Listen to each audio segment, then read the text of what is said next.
মুহাম্মদ বিন আব্দুল্লাহ যদি লেখো তাহলেই আমরা এই চুক্তি মানব। রাসূল করিম সাল্লাল্লাহু আলাইহি ওয়াসাল্লাম হযরত আলীকে ডাকলেন, আলী গো, চুক্তিপত্রে যেখানে আমার নাম মুহাম্মদুর রাসূলুল্লাহ লেখা আছে, আমার নামের সামনে থেকে রাসূলুল্লাহ নামটা বাদ দিয়ে দাও, মুহাম্মদ বিন আব্দুল্লাহ লেখো। হযরত আলী বলছেন, ইয়া রাসূলুল্লাহ, সারা জীবন আপনার গোলামি করেছি, যা বলেছেন তাই শুনেছি, জীবনটাও আপনার জন্য দেওয়ার জন্য প্রস্তুত আছি, ভবিষ্যতেও যত কথা বলবেন সব মাথা পেতে মেনে নেব, কিন্তু আজকের এই হুকুম আমার পক্ষে মানা সম্ভব হবে না।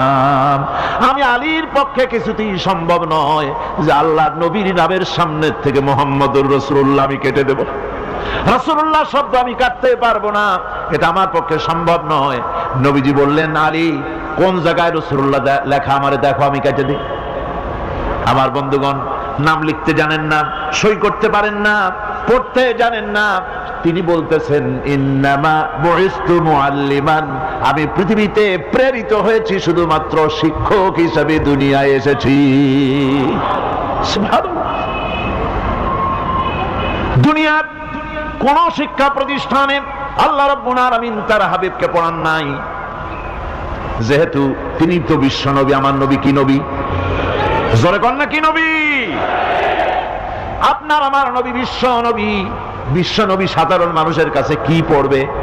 যে পড়াবে তার মগজ তো ছোট, তার জ্ঞান তো সীমিত। সীমিত জ্ঞান দিয়া বিশ্ব নেতারে কি শিখাবে, বিশ্ব নবীরে কি শিখাবে? এই জন্য আল্লাহ রাব্বুল আলামিন বিশ্ব নবীর শিক্ষক আল্লাহ পাক নিজে হয়ে গেলেন। কোরআনে কারীম বলছে, যখনই নবীদের জ্ঞানের কথা এসেছে তখনই আল্লাহ পাক বলেছেন, আমি জ্ঞান দিয়েছি। লক্ষ্য করুন, হযরত ইব্রাহিম আলাইহিস সালাম তার পিতাকে ডেকে বলছেন, ইয়া আবাতি ইন্নী ক্বাদ জাআনি মিনাল ইলমি মা লাম ইয়াতিকা ফাত্তাবি'নি আহদিকা সিরাতান সাবিয়্যা। হে পিতা, বিশ্বাস করো, আমার কাছে এমন এক জ্ঞান এসেছে যা তোমার কাছে নাই, যা তোমার কাছে আসেনি। তুমি আমার অনুসরণ করো, আমি তোমার সোজা পথ দেখাই দেবো। সুবহানাল্লাহ। তুমি আমাকে অনুসরণ করো, যেহেতু আমার কাছে যে জ্ঞান আসছে ওই জ্ঞান তোমার কাছে নাই। ইব্রাহিম আলাইহিস সালামের কাছে কার জ্ঞান আসছে? আল্লাহ রাব্বুল আলামিনের জ্ঞান।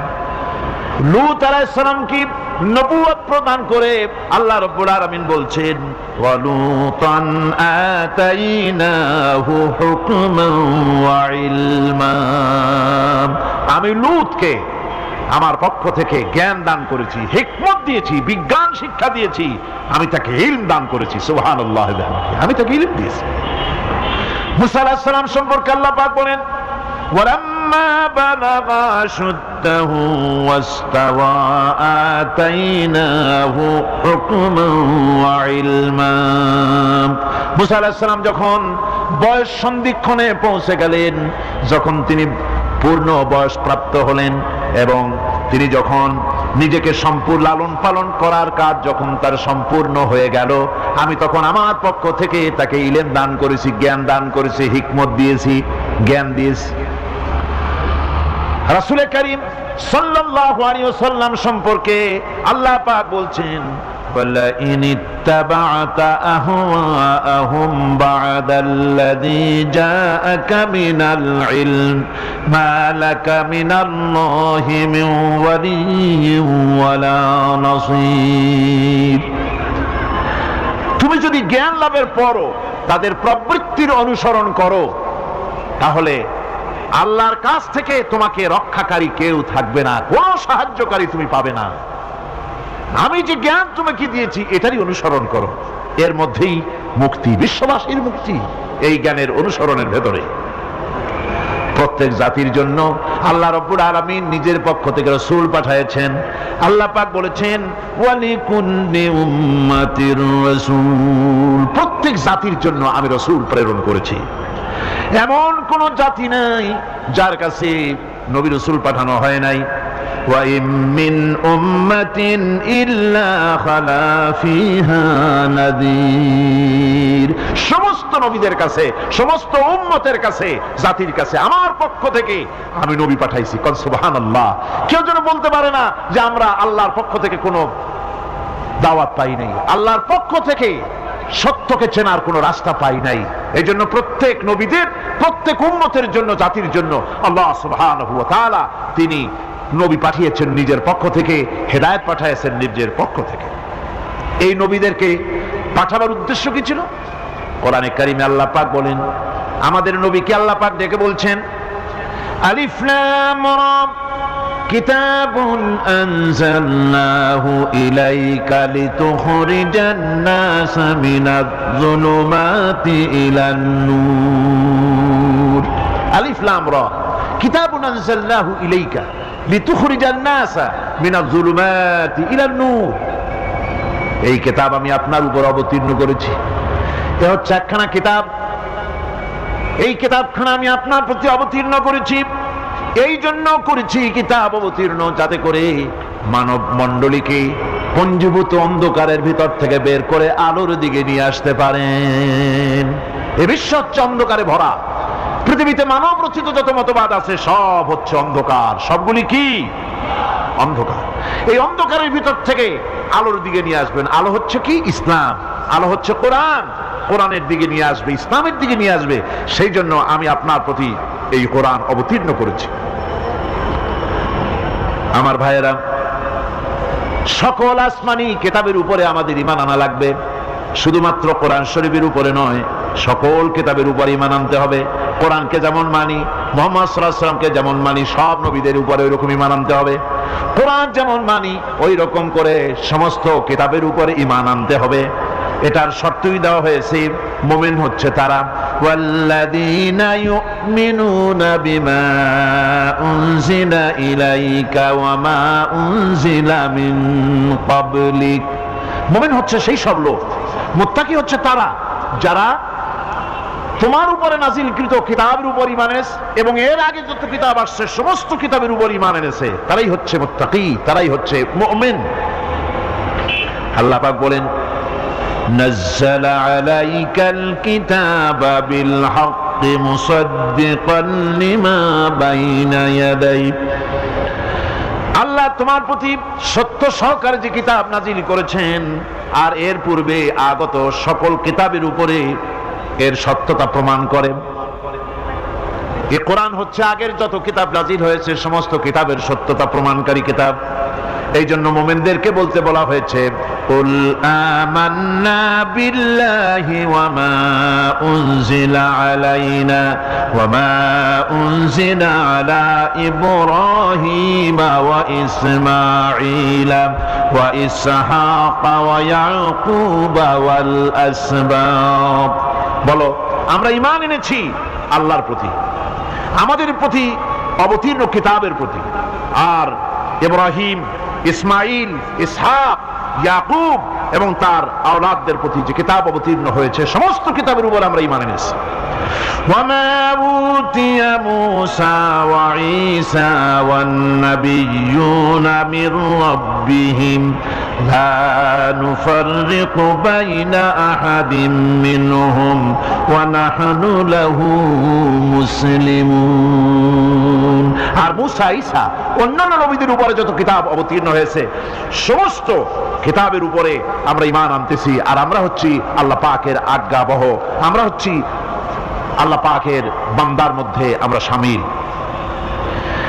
আল্লাহ পাক বলছেন, এই পৃথিবীতে আমি যত নবী পাঠাইছি সমস্ত নবীদের সাথে তিনটা জিনিস দিয়েছি। কয়টা জিনিস? তিনটি জিনিস দিয়েছি সমস্ত নবীদেরকে। লাকাদ আরসালনা রুসুলানা বিল বাইয়িনাতি ওয়া আনজালনা মাআহুমুল কিতাবা ওয়াল মিজানা লিয়াকুমান নাসু বিল কিসত। নিঃসন্দেহে আমি নবীদেরকে স্পষ্ট নিদর্শনাদি সহ এই পৃথিবীতে পাঠিয়েছি এবং সেই সঙ্গে তাদেরকে কিতাব দিয়েছি আর তাদেরকে মিজান দান করেছি, বাইয়িনাত দান করেছি। তিনটা জিনিস দিয়েছি। এক দিলাম বাইয়িনাত, আর এক দিলাম কিতাব, আর এক দিলাম মিজান। কয়টা হলো? তিনটা। বাইয়িনাত কি? বাইয়িনাত হলো, বাইয়িনাত বলা হয় এমন জিনিসগুলি কি যা একজন নবীর আচার আচরণ দেখে বুঝতে পারা যায় নিঃসন্দেহে ইনি আল্লাহর নবী। সুবহানাল্লাহ, এটাই হচ্ছে বাইয়িনাত। তার চরিত্র, তার আচার আচরণ এগুলি প্রমাণ করে তিনি নবী।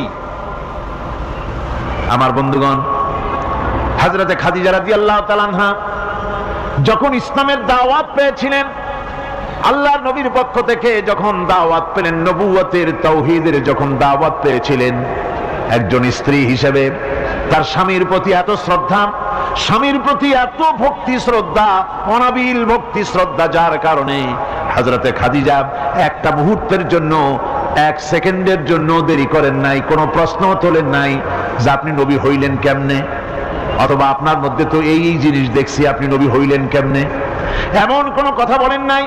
যখনই নবুয়তের তাওহীদের দাওয়াত পেলেন, মা খাদিজাতুল কুবরা সঙ্গে সঙ্গে তিনি পড়ে নিলেন লা ইলাহা ইল্লাল্লাহু মুহাম্মাদুর রাসূলুল্লাহ।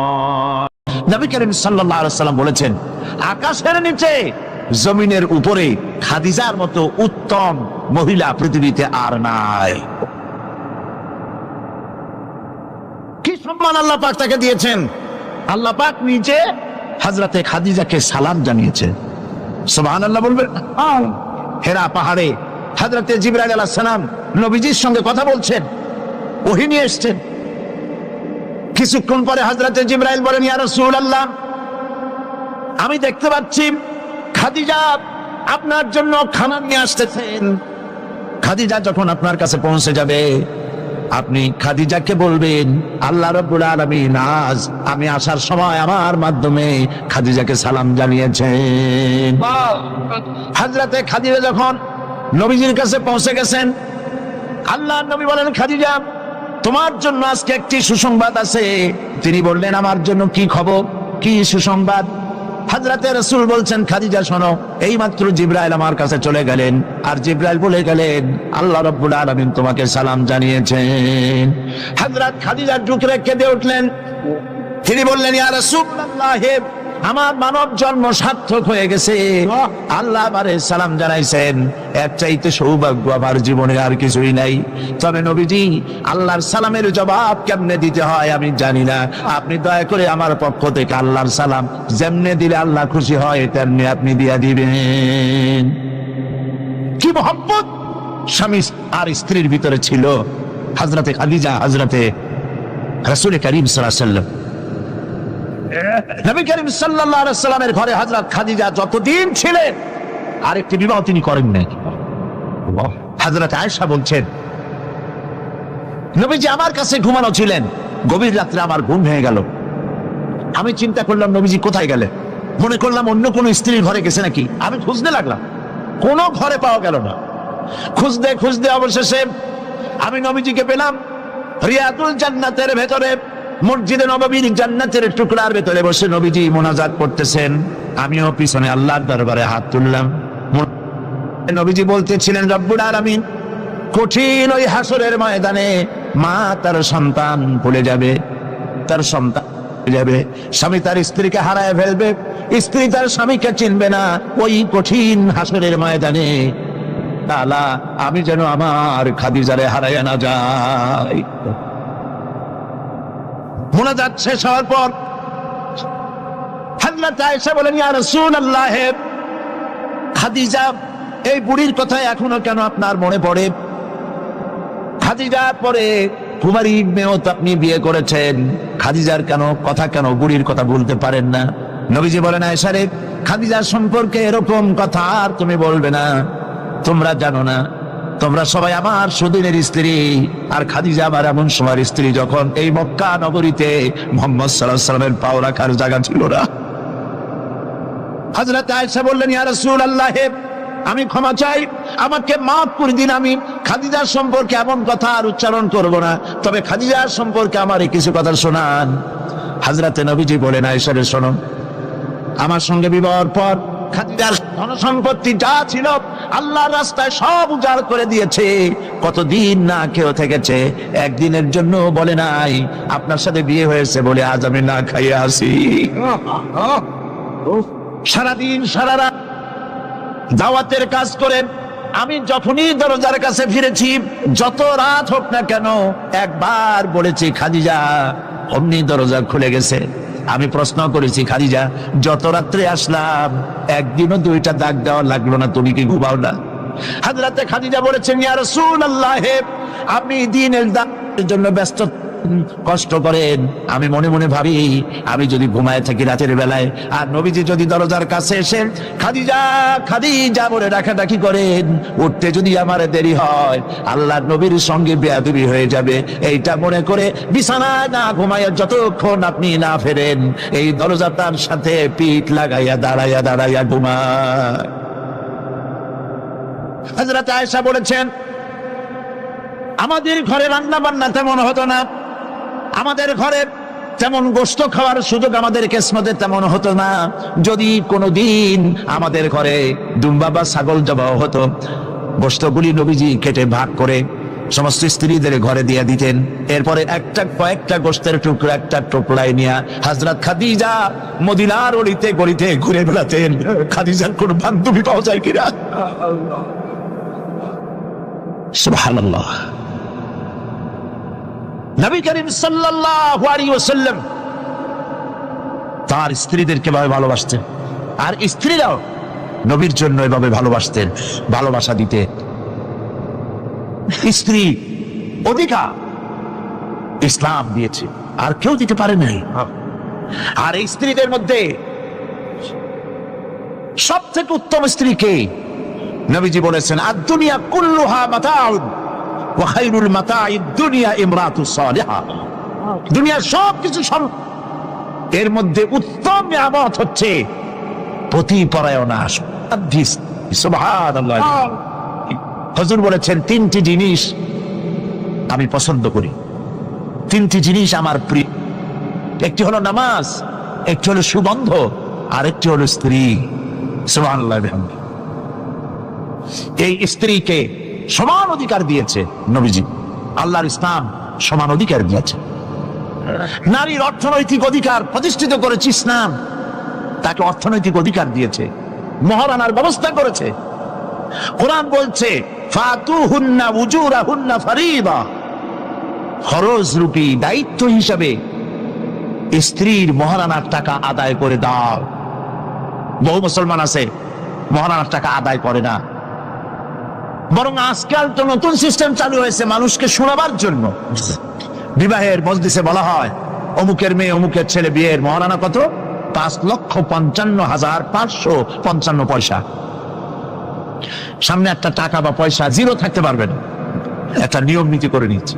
এই টাকাগুলি মহারানার টাকা সঠিকভাবে আদায় করা হয় না অনেক ক্ষেত্রে, একথা ঠিক কিনা?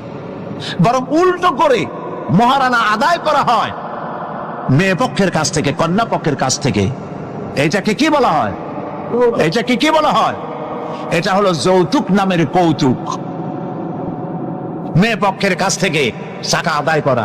মেয়ে পক্ষ যদি ইচ্ছে করে বর পক্ষকে যদি টাকা দেয়, পয়সা দেয়, গাড়ি দেয়, বাড়ি দেয়, কোনো আপত্তি নেই, দিতে পারে। কিন্তু ডিমান্ড করে নেওয়া, চেয়ে নেওয়া সম্পূর্ণ হারাম। কন্যার পিতার মাতা 12 বছর, 18 বছর, 20 বছর, 25 বছর লালন পালন করে কলিজার টুকরা সন্তানটাই তো দিয়ে দিল। এর চাইতে টেলিভিশন, গাড়ি বাড়ি বেশি হয় কি করে? এই যৌতুক বাংলাদেশের সর্বত্র আছে, অবশ্য চট্টগ্রামে নাই, আছে। ছেলে যদি এমএ পাস করে, ইঞ্জিনিয়ারিং পড়ে, লয়ার হয়েছে, পিতার এই ধারণাই হয় সন্তানকে পড়াতে লেখাতে যত টাকা খরচ হয়েছে কন্যা পক্ষকে কাছের থেকে আদায় করে নেব। এবং সেই জন্য বিয়ের সময় দাবি করা হয়, 50 লক্ষ টাকা দিতে হবে, গুলশানে 3টা বাড়ি দিতে হবে, মঙ্গল গ্রহে অফিস বানায় দিতে হবে। আপনার ছেলে এমএ পাস করেছে, লয়ার হয়েছে, ব্যারিস্টার হয়েছে, তো কি হয়েছে? আপনি কেন নির্যাতন কন্যা পক্ষকে? জায়েজ নাই, হারাম। শুকরের মাংস যেমন হারাম, কন্যাকের কাছ থেকে জবরদস্তি করে চেয়ে ডিমান্ড করে যৌতুক আদায় করা ওরকমই হারাম। এই কাজটি কি আপনারা করবেন? এই কাজটি কি করবেন? বিবাহ করবে, বিবাহ করাবেন ছেলেকে ভালোবাসা দিয়ে, টাকা দিয়ে, পয়সা দিয়ে বিবাহ করায়া মেয়ে একটা ঘরে নিয়ে আসবেন, কন্যা পক্ষের উপরে চাপ সৃষ্টি করবেন না। তো নারীকে মহারণা দেওয়ার ব্যবস্থা ইসলাম করেছে। কে ব্যবস্থা করেছে বলেন? ইসলাম করেছে। এবার আরো দেখুন আল্লাহ পাক কি বলছে, وَإِذَا آتَيْتُمْ إِحْدَاهُنَّ قِنطَارًا فَلَا تَأْخُذُوا مِنْهُ شَيْئًا।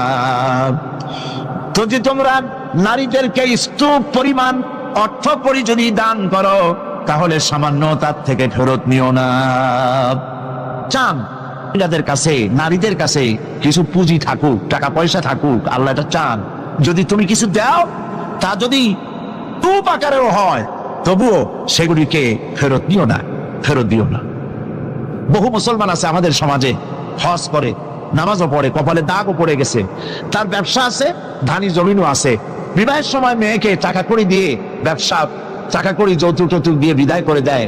সম্পত্তির ভাত দেয় না, ব্যবসারও ভাত দেয় না। আছে না এমন? আছে কিনা? আপনি কন্যাকে ঠকালেন, এর জন্য আল্লাহর কাছে আপনাকে দায়ী হতে হবে।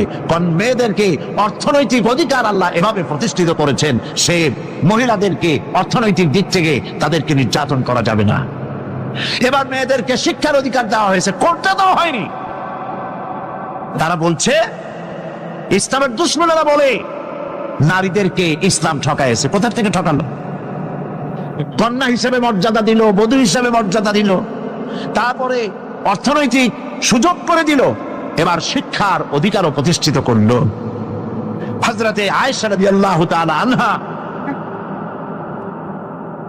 তিনি শিক্ষয়িত্রী ছিলেন, হাজার হাজার সাহাবীর উস্তাদ ছিলেন। সুবহানাল্লাহ বলেন। হাদিসের উস্তাদ ছিলেন, তাফসীরের উস্তাদ ছিলেন, ফিকহের উস্তাদ ছিলেন। শিক্ষার অধিকার ইসলাম দিয়েছে নারীকে। নারীরা লেখাপড়া করতে পারবে, কোনো অসুবিধা নেই।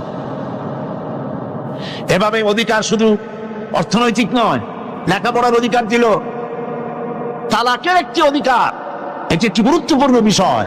তালাকের অধিকারটিও শুধুমাত্র পুরুষের না, এই তালাকের অধিকার নারীদেরকেও দেওয়া হয়েছে। কথা বুঝতে পেরেছেন? তালাকের অধিকার, বিবাহ বিচ্ছেদের অধিকার শুধু পুরুষের নয়, নারীকেও দেওয়া হয়েছে। পুরুষ যদি অকর্মণ্য হয়, যদি সে উন্মাদ হয়, জালিম হয়, নপুংসক হয়, তাহলে এই স্ত্রী কোর্টে তা প্রমাণ করে তার স্বামীকে পরিত্যাগ করে ইচ্ছে মতো স্বামী গ্রহণ করতে পারবে। ইসলাম সুযোগ দেয়। তালাক, কথায় কথায় তালাক দেওয়ার একটা রেওয়াজ আমাদের দেশে আছে। বাংলাদেশে যদি আল্লাহ কোনদিন দয়া করে ইসলামী রাষ্ট্র প্রতিষ্ঠিত করে দেন, তাহলে কথায় কথায় তালাক দেওয়ার এই প্রথাকে বন্ধ করে দেওয়া হবে। তরকারিতে লবণ কম হয়েছে, শুটকি মাছে ঝাল হইল কেন, এইসব কথা বলিয়া তালাক দেওয়া যাবে না। আর একসঙ্গে 3 তালাক দেওয়া তো যাবেই না। এক সাহাবী এসে নবী করিম সাল্লাল্লাহু আলাইহি ওয়াসাল্লামের কাছে খবর দিলেন যে একজন তার স্ত্রীকে একসাথে 3 তালাক দিয়েছে। নবী করিম সাল্লাল্লাহু আলাইহি ওয়াসাল্লাম এত গুসা হয়েছিলেন যে বসার থেকে যান। তিনি বললেন, এই লোকটি তো আল্লাহ পাকের কোরআনের সাথে তামসা করেছে।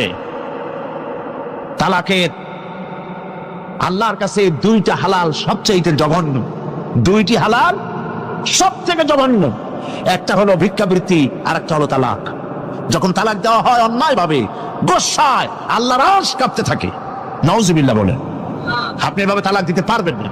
তালাক দেওয়ার নিয়ম হলো, যখন স্ত্রীর সাথে, লক্ষ্য করুন, স্ত্রীর সাথে বনিবনা হচ্ছে না, স্ত্রীর চরিত্র খারাপ, স্ত্রীর দাজ্জাল মার্কা, বনেই না, আল্লাহ পাক তখন বলেছেন উভয় পক্ষের আত্মীয় স্বজন নিয়ে মীমাংসা করার চেষ্টা করো, সালিসি করো।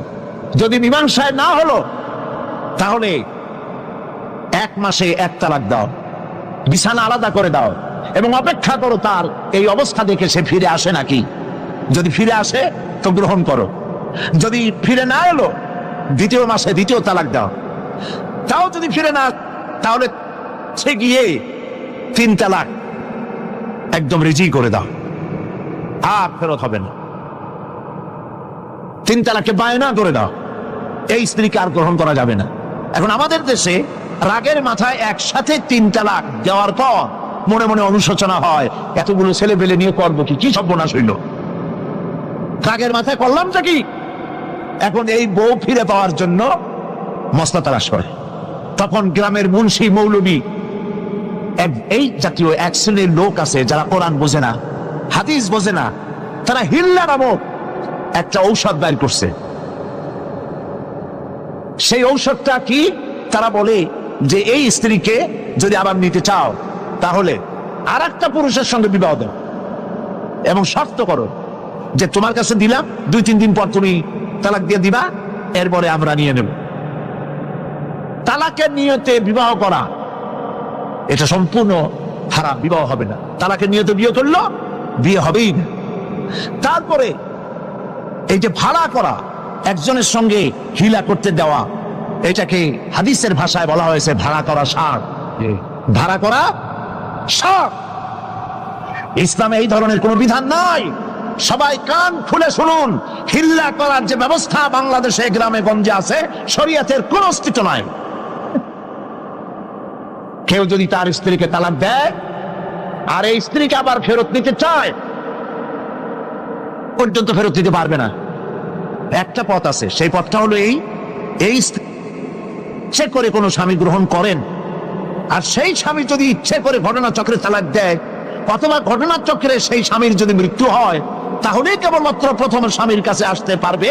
এছাড়া প্রথম স্বামীর কাছে আসা কিয়ামত পর্যন্ত সম্ভব নয়। এইটা ইসলাম করেছে দৃষ্টান্তমূলক শাস্তি দেওয়ার জন্য। কথায় কথায় তালাক দেবা, বাগুন ভর্তায় মরিচ হইল কেন, এইসব শয়তানি চলবে না। এইটার জন্যই এই বিধান করা হয়েছে। তালাক কখনো রাগের মাথায় এই জঘন্য কাজ কেউ করবেন না। যদি করতেই হয় তাহলে 3 মাসে 3 তালাক হবে, একসাথে 3 তালাক দেওয়া যাবে না। যদি কেউ একসাথে 3 তালাক দিয়ে বসে, তালাক হয়ে যাবে, এটাও মনে রাখবেন, তালাক হয়ে যাবে। তবে আল্লাহ পাক অসন্তুষ্ট হবেন, নারাজ হবেন, গোসায় আল্লাহর আরশ কাঁপতে থাকে। এই কাজটি কখনো করবেন না। আল্লাহ পাক তালাক চান না, আল্লাহ চান স্বামী স্ত্রীর মধ্যে মহব্বত পয়দা হোক। সুবহানাল্লাহ। যদি স্ত্রীর উপর রাগ হয়, কখনো মন খারাপ হয়, আল্লাহ বলছেন ওয়ালা তানসাউল ফাদলা বাইনাকুম, তোমরা পরস্পর পরস্পরের অনুগ্রহকে ভুলে।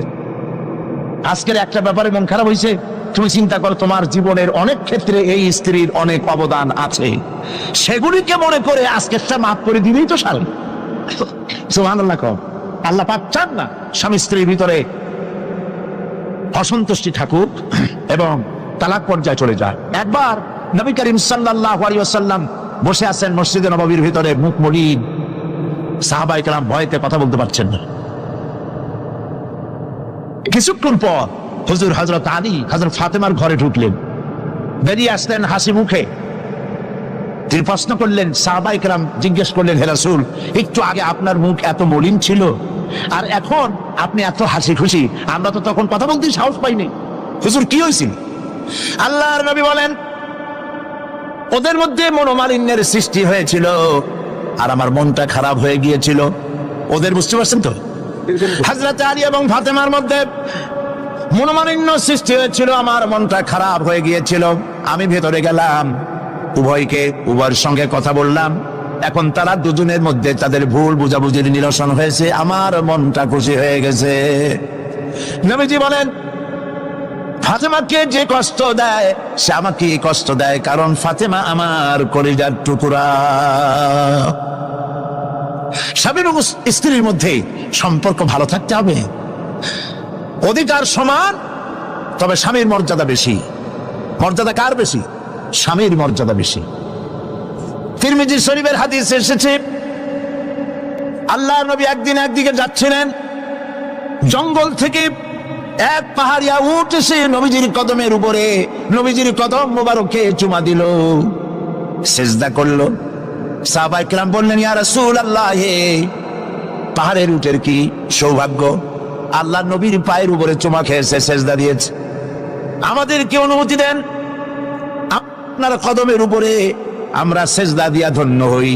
হুজুর বলেন, শোনো, আমি যদি এই পৃথিবী মানুষকে সেজদা করার জন্য যদি পারমিশন দিতাম, তাহলে পৃথিবীর সমস্ত নারীদেরকে বলতাম তারা যেন তাদের স্বামীকে সেজদা দেয়।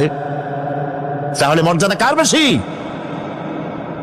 স্বামীর মর্যাদা বেশি, অধিকার সমান, মর্যাদা বেশি স্বামী।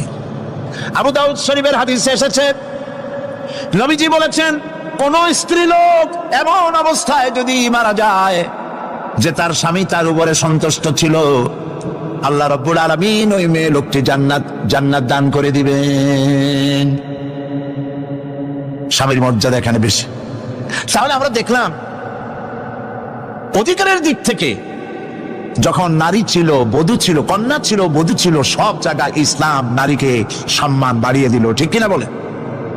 আর নারী বিবাহ হওয়ার পর কদিন পরে মা হয়ে গেল, মা হয়ে যাওয়ার পর মর্যাদা কমে গেল না বেড়ে গেল? বলেন, কমলো না বাড়লো?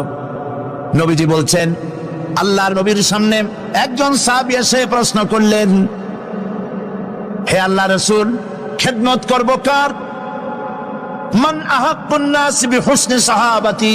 ক্বালা উম্মুক। ক্বালা সুম্মা মান? ক্বালা উম্মুক। ক্বালা সুম্মা মান? ক্বালা উম্মুক। ক্বালা সুম্মা মান? ক্বালা আবুক। আখরাজাহুল বুখারী। বুখারী শরীফের হাদিস। সাহাবী জিজ্ঞেস করছেন, ইয়া রাসূলুল্লাহ, খেদমত করব কার? হুজুর বলেন, তোমার মায়ের। তারপরে কার? তোমার মায়ের। তারপরে কার? তোমার মায়ের। তারপরে কার? তোমার পিতার। বাপের চাইতে মায়ের মর্যাদা কয় গুণ বেড়ে গেল বলেন? 3 গুণ বেড়ে গেল মর্যাদা।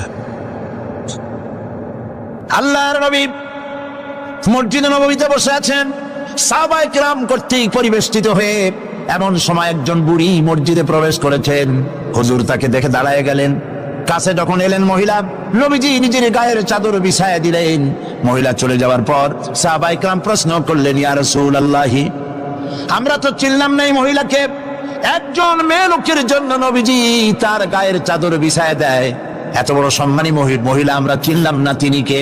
আল্লাহর নবী বললেন, আমার মায়ের দুধ আমার কিসমতে তেমন হয় নাই। যার কোলে কাকে চড়ে, যার বুকের দুধ খাইয়া আমি বড় হয়েছি, এই আমার সেই দুধ মা হযরতে হালিমাতুস সাদিয়া। মায়ের মহব্বত কেমনে করতে হবে?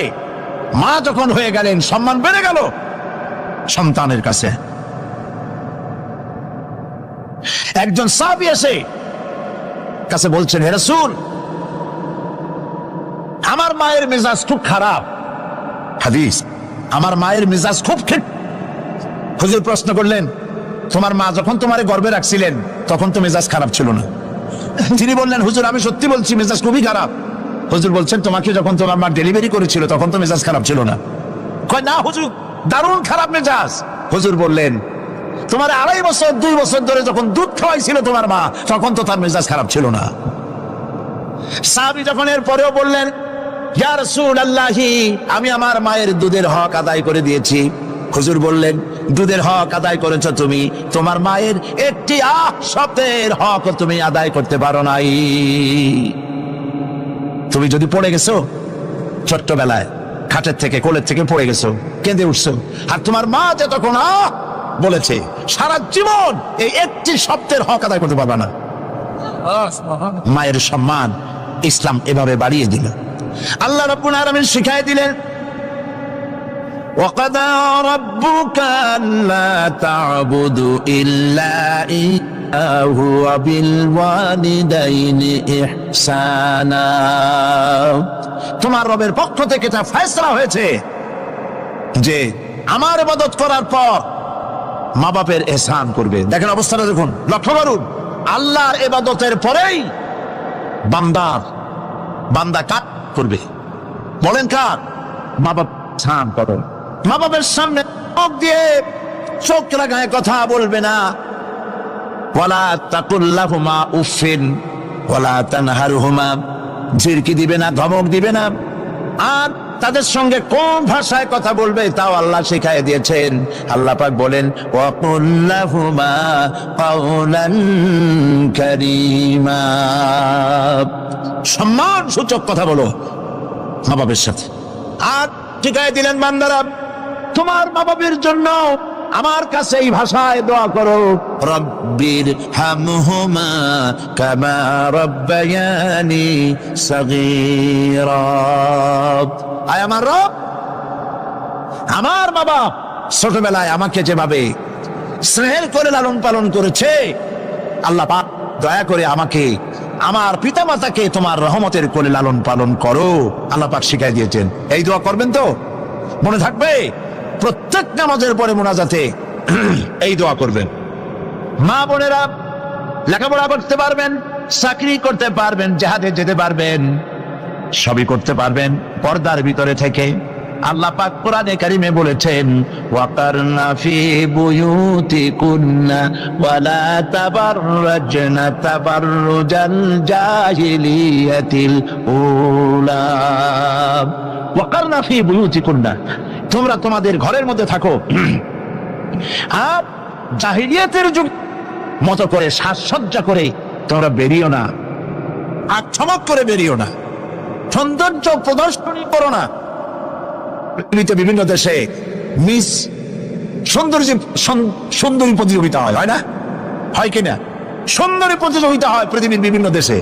Miss China, miss Thailand, miss American, এভাবে নাম হয়। সুন্দরী প্রতিযোগিতা কি? সুন্দরী প্রতিযোগিতা করতে গিয়ে বিচারক মণ্ডলী সুন্দরীদের শরীরের যেসব জায়গা মাপজোপ করে তা কেবলমাত্র শয়তানের পক্ষে সম্ভব, পুরুষের পক্ষে সম্ভব নয়। যারা এই বিচারক মণ্ডলী থাকে নির্লজ্জ বেহায়া, তারা কি তার নিজের মেয়ের, নিজের বোনের শরীরের সেসব জায়গা মাপ করতে পারবে? লম্পট। বাংলাদেশে সুন্দরী প্রতিযোগিতা কিয়ামত পর্যন্ত হতে দেওয়া হবে না।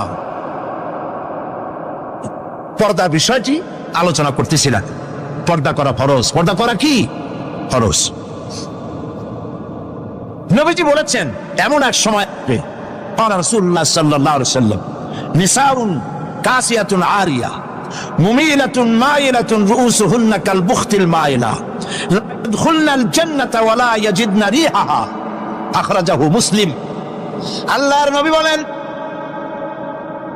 এমন এক জামানা আসবে যখন বস্ত্র পরিধানকারিণী উলঙ্গিনী হবে মেয়ে লোকগুলি, উটের চুটের মতো করে খোপা বেঁধে মরাল সময় হেলে দুলে পরপুরুষে আকর্ষণ করে রাস্তায় চলাফেরা করবে। এদের কথা জান্নাতের সুঘ্রাণও এদের প্রবেশ করবে না। কাসিয়াতুন আরিয়া, বস্ত্র পরিধানকারিণী উলঙ্গিনী।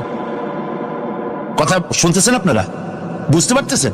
বস্ত্র পরিধানকারিণী উলঙ্গিনী, কাপড় পরছে, যা পরাও যা, না পরাও তাই, জান্নাতে যেতে পারবে না। এই জন্য অশালীন পোশাক বাদ দিতে হবে।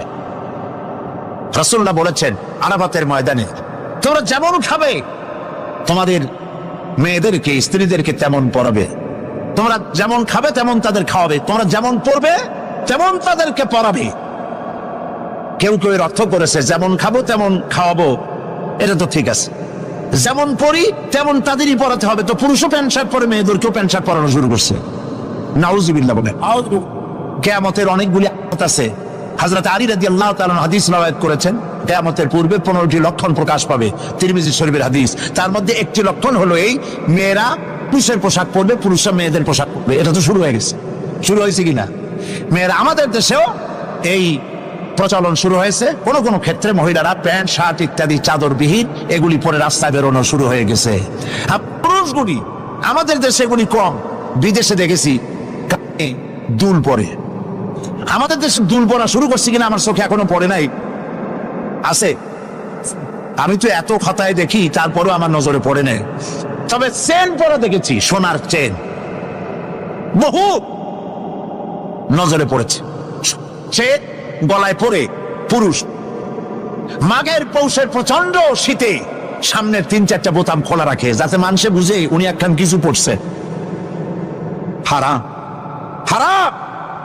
পুরুষের জন্য একরত্তি স্বর্ণ জায়েজ নাই। কারো যদি থাকে এগুলি খুলে আজই, বউ থাকলে বউরে দাও, না থাকলে বোনেরে দাও, থাকলে কিছু যদি না থাকে বাক্সে উঠায় রাখো, বউ আসলে তারে পড়াই দিও, তোমার জন্য হারাম। বিদেশে কানে দুল পরে, নাকে ফুল পরে। আমি অবাক হয়েছি, ঠোঁটে রিং, ঠোঁটে জিব্বাও রিং পরে। ভাত খায় কেমনে আল্লাহই জানে। শয়তান কারে বলে না, আমার দেশে জিব্বায় ঠোঁটে রিং আমি দেখি নাই। আমি ইউরোপ আমেরিকা দেখেছি, মাথার চুল চতুর্দিক থেকে কেটে মাথার চান্দির উপরে তালপট্টির দ্বীপের মতো বানায় রাখে, আবার দুই দিক থেকে কামাইয়া মাথার উপরে তাল পাতার মতো রঙিন করে চুল খাড়া করে রাখে, আবার পিছনে চুল ছোট ছোট কেটে, ছোট করে কেটে ওইখানে বাড়ির নম্বর, রোড নম্বর, টেলিফোন নম্বর লিখে রাখে। আমি দেখে বলছি, শয়তানে যদি এই সব দেখে আলী কানবে আর বলবে যে আমি শয়তান হয়েছিলাম কেন। কত মারাত্মক হয়ে গেছে মানুষ এই শয়তানদের করে, নাউজুবিল্লাহ বলে। এই জন্য পোশাকের ব্যাপারে মা বোনরা কেমন পোশাক পরবে আল্লাহ পাক কোরআনের মধ্যে বলে দিয়েছেন।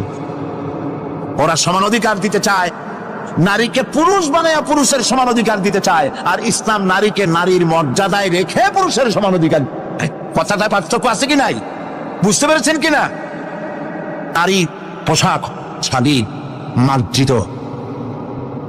আল্লাহ পাক কোরআন শরীফের মধ্যে বলেছেন, মহিলারা এমন একটা কাপড় পরবে যেই কাপড়টা, এমন শাড়ি পরার পর অথবা সালোয়ার কামিজ পরার পর, কাপড় পরার পর এর উপর একটা চাদর পরবে, এমন যেই চাদরটা মাথাটা, গলাটা, বুকটা ঢেকে যায়। এমন একটি চাদর পরা আল্লাহ পাক ফরজ করে দিয়েছেন প্রত্যেকটি বয়সপ্রাপ্ত না করে। সেই জন্য মা বোনদেরকে তাদের কাপড় চোপড় শালীন হতে হবে। কোরআন শরীফে আল্লাহ পাক বলেছেন, ওয়ালা তাকরাবুজ জিনা ইন্নাহু কানা ফাহিশাতান ওয়া সা সাবিলা। জিনা করার কথা, জিনার নিকটটিও হয় না। এখন জিনার নিকটটি কিভাবে হয়? জিনা করা তো দূরের কথা, জিনার কাছেও যাও না। জিনার কাছে যাওয়ার জন্য এগুলি হচ্ছে রুট: অশ্লীল গান, অশ্লীল বাজনা, সৌন্দর্য প্রতিযোগিতা, অশালীন অমার্জিত কাপড় চোপড় পরে রাস্তায় বেরোনো, এগুলি জিনা ব্যভিচার পথকে বাড়িয়ে দেয়, বলে নাউজুবিল্লাহ মিন যালিকা। এই জন্য মহিলাদের চাদর পরার কথা বলা হয়েছে, বোরকা কথা বলা হয়েছে, হিজাব এবং নিকাব পরার কথা বলা হয়েছে। মহিলাদের ঘরই হচ্ছে তাদের জন্য জিহাদ। জিহাদের ফজিলত বয়ান করার পর মা বোন করেছেন, হে রাসূল আমাদের জিহাদের উপায় কি? হুজুর বলেছেন, আলাইকুন্না বিল বাইতি ফাইন্নাহুম জিহাদুকুন্না। তুমি ঘরে থাকো, ঘরটাই তোমার জন্য জিহাদ। সন্তান প্রতিপালন করা, এটাই তোমার জন্য জিহাদ। নারীরা ব্যবসা করতে পারবে, রাজনীতি করতে পারবে, সমাজনীতি করতে পারবে, সব পারবে, কিন্তু পুরুষের সাথে অবাধ মেলামেশা থেকে নিজেকে অবশ্যই দূরত্ব, ব্যবধান রেখে তাকে চলতে হবে। অবাধ মেলামেশাকে ইসলাম হারাম করেছে। এই বিশ্ব পরিস্থিতির একটি পরিসমাপ্তি ঘটে যাবে। বিশ্ব পরিস্থিতির পরিসমাপ্তির পর কিয়ামত অনুষ্ঠিত হবে। সেই কিয়ামতের দিন দুটি ভাগ হবে, এক ভাগ যাবে জাহান্নামে, আর এক ভাগ যাবে জান্নাতে। এখন এই জাহান্নামটা কি ধরনের হবে সে সম্পর্কে কোরআন বলছে, ইন্না জাহান্নামা কানাত মিরসাদা। জাহান্নাম হচ্ছে একটি ঘাঁটি বিশেষ, লিত্তাগিনা মাআবা, যা হবে বিদ্রোহীদের আবাসস্থল, লাবিথিনা ফিহা আহকাবা, যার ভেতরে মানুষেরা, জাহান্নামীরা যুগের পর যুগ অবস্থান করবে। লা ইয়াযুকুনা ফিহা বারদান ওয়ালা শারাবা, এবং সেখানে কোনো ঠান্ডা বা কোনো পানীয়, সুপেয় কোনো পানীয় তাদের কিসমতে হবে না। ইল্লা হামিমা ওয়া গাসসাকা, সেখানে পান করার জন্য তারা পাবে উত্তপ্ত টকবগে গরম পানি আর ক্ষতের ক্ষরণ পুজ রক্ত। নাউযুবিল্লাহি মিন যালিক। জাযাআন ওয়িফাকা, এটি হচ্ছে তাদের কৃত কর্মের পূর্ণ ফল। ইন্নাহুম কানু লা ইয়ারজুনা হিসাবা, কারণ ছিল তারা হিসাবের কোনো হিসাব নিকাশের আশা করত না। ওয়া কাযযাবু বিআয়াতিনা কিযাবা, আর তারা আমার আয়াতগুলিকে মিথ্যা মনে করে প্রত্যাখ্যান করেছিল। ওয়া কুল্লা শাইইন আহসাইনাহু কিতাবা, আর আমি গুনে গুনে তাদের সমস্ত আমলগুলি লিপিবদ্ধ করে রেখেছিলাম। ফাযুকু ফালান নাযীদাকুম ইল্লা আযাবা, এখন বুঝো মজা, এখন তোমাদেরকে আযাব ছাড়া আর কিছুই বাড়ানো হবে না। এ হলো আজকে যেটুকুন আলোচনা করতে চাই সেটুকুনের তর্জমা। আমি চেষ্টা করব খুব সংক্ষেপে কথাগুলিকে আপনাদের সামনে পেশ করার জন্য। বিমাশিয়াতিল্লাহি তাআলা। ইন্না জাহান্নামা কানাত মিরসাদা। জাহান্নাম হচ্ছে একটি ঘাঁটি, একটি ফাঁদ। আরবি রাসাদ শব্দ থেকেই মিরসাদ শব্দের উৎপত্তি হয়েছে। এর অর্থ হলো ঘাঁটি, ফাঁদ। জাহান্নাম শিকারী ধরার জন্য ওত পেতে বসে আছে, এটাই বোঝানো হয়েছে। জাহান্নামের শিকার তারাই হবে যারা পৃথিবীতে আল্লাহ পাকের আনুগত্য করেনি, নবী করিম সাল্লাল্লাহু আলাইহি ওয়াসাল্লামকে বিশ্বাস করে নাই, ইসলামী আন্দোলনের সঙ্গে বিরোধিতা করেছে। তাদের জন্যই কিয়ামতে জাহান্নাম হবে। জাহান্নামে কারা যাবে, শাস্তি কি ধরনের হবে, আর জাহান্নাম থেকে কারা মুক্তি পাবে, এটাই হবে আজকের মূল আলোচনা। আল্লাহ রাব্বুল আলামিন কোরআনে কারীমের মধ্যে বলছেন, ওয়ালাকাদ যারানা লিজাহান্নামা কাসীরাম মিনাল জিন্নি ওয়াল ইনস লাহুম কুলুবুন লা ইয়াফকাহুনা বিহা ওয়া লাহুম আ'য়ুনুন লা ইউবসিরুনা বিহা ولهم آذان لا يسمعون بها أولئك كالأنعام بل هم أضل أولئك هم الغافلون ولقد ذرأنا لجهنم كثيرا من الجن والإنس। মানুষ এবং জিন জাতির ভিতরে একটি বিশাল সংখ্যক মানুষ আর জিনকে জাহান্নামের জন্য তৈরি করা হয়েছে। এদের পরিণতি হবে জাহান্নাম। কাদের? লাহুম কুলুবুন লা ইয়াফকাহুনা বিহা। যাদেরকে আমি কালব দিয়েছি, অন্তঃকরণ দিয়েছি, সেই অন্তঃকরণ দিয়ে, সেই মন দিয়ে, সেই চিন্তা দিয়ে, সেই চেতনা দিয়ে, সেই প্রজ্ঞা দিয়ে, সেই মেধা দিয়ে তারা আমাকে চিনতে চেষ্টা করলো না। এদের বিবেক আছে, সব বুঝেছে, কিন্তু আমাকে বুঝতে পারে নাই। এরা চাঁদের সৌন্দর্য বর্ণনা করেছে, এরা সূর্যের সৌন্দর্য বর্ণনা করেছে, এরা ফুলের সৌন্দর্য বর্ণনা করেছে, কিন্তু ফুলের ঘ্রাণ কে দিল তাকে তারা খুঁজে পায় নাই। কাল্ব দিয়েছি, বিবেক দিয়েছি, কিন্তু এই বিবেক দিয়ে তারা বিবেচনা করতে চেষ্টা করে নাই, চিন্তা করে আমাকে পায় নাই। প্রিয় ভাই, সব নাস্তিক হয় কারা? কোন বিজ্ঞানী, বড় বিজ্ঞানী, চিকিৎসা বিজ্ঞানী, এরা কিন্তু নাস্তিক হয় না। নাস্তিক হয় সাহিত্যিক আর দার্শনিক, এরাই নাস্তিক হয় বেশি। কেবলমাত্র শান্তিনিকেতনের মুরিদ যারা, ওইখানকার খলিফা যারা, এরকমের সাহিত্যিক, এরকমের দার্শনিক, ওরাই দুনিয়ার সব বোঝে, আল্লাহরে বোঝে না। এদের চোখ দিয়েছি, এরা দুনিয়ার সব সৌন্দর্য উপভোগ করে, কিন্তু আমাকে চিনতে চেষ্টা করে না। তারা আমার কিতাব দেখা তু না মর যায়, মুঝে ये डर है कि दिले जिंदा तू ना मर जाए, कि जिंदगानी इबारत है तेरे जीने से। मुझे ये डर है कि दिले जिंदा तू ना मर जाए। আমার এই ভয় হয়, হে আমার জীবিত আত্মা, তোর জন্য মৃত্যু না হয়ে যায়। কারণ তোর বেঁচে থাকার অর্থই হলো আমার বেঁচে থাকা, আর তুই মরে যাওয়ার অর্থ হলো আমি মরে যাওয়া। যে যার বিবেক মারা গেছে তার বেঁচে থাকার কোনো লাভ নাই। বিবেক জাগ্রত সচেতন ওই সব মানুষের যারা আল্লাহ পাকের সৃষ্টি নৈপুণ্যতা দেখে মাথা সেজদায় অবনত করে দেয়। আল্লাহ পাক বলছেন, কাল্ব দিলাম, গবেষণা করলো না, চোখ দিলাম, দেখলো না, কান দিলাম, শুনলো না। এদের অবস্থা কি? আল্লাহ রাব্বুল আলামিন বলেন, উলাইকা কাল আনআম। এরা চতুষ্পদ জানোয়ারের মতো, এরা পশু। এরপরে আল্লাহ পাক বলছেন, বালহুম আবাল, পশুর চাইতে নিকৃষ্ট। প্রিয় ভাই সব, জাহান্নাম বড় কঠিন জায়গা। হাসরবাসীরা জাহান্নামের গর্জন শুনতে পাবে। খুব কঠিন জায়গার দিকে আমরা প্রতি মুহূর্তে অগ্রসর হচ্ছি। আল্লাহ যেন জাহান্নাম থেকে আমাদেরকে রক্ষা করেন, আমরা বলি আমিন।